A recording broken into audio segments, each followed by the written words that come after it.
یسوع مسیح کے قادر اور جلالی نام میں آپ سب کی سلامتی ہو۔ ہمارے لیے آج کا کلام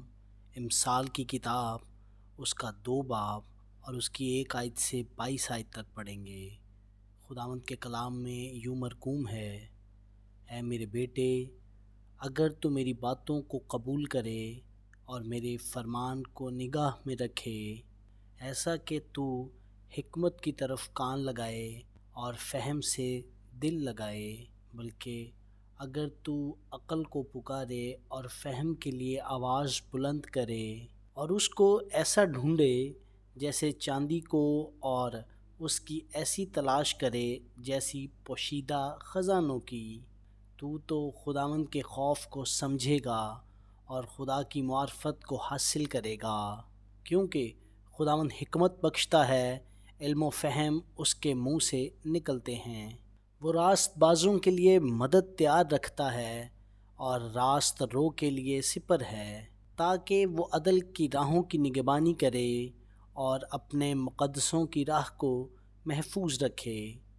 تب تو صداقت اور عدل اور راستی کو، بلکہ ہر ایک اچھی راہ کو سمجھے گا،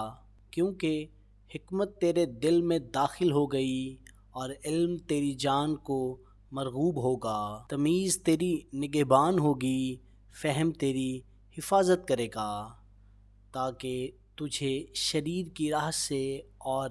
کج گو سے بچائے، جو راست بازی کی راہ کو ترک کرتے ہیں تاکہ تاریکی کی راہوں میں چلیں، جو بدکاری سے خوش ہوتے ہیں اور شرارت کی کج روئی میں خوش رہتے ہیں، جن کی روشیں ناہموار اور جن کی راہیں ٹیڑھی ہیں، تاکہ تجھے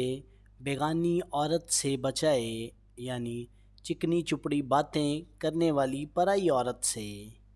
جو اپنی جوانی کے ساتھی کو چھوڑ دیتی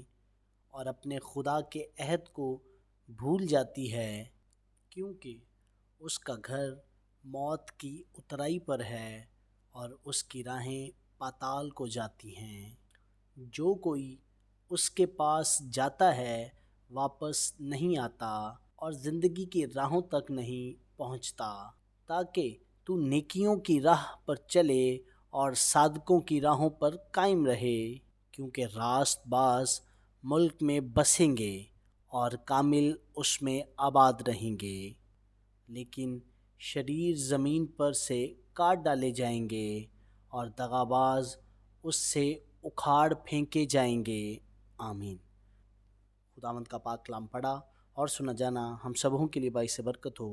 خدا کا شکر ہو۔ آمین۔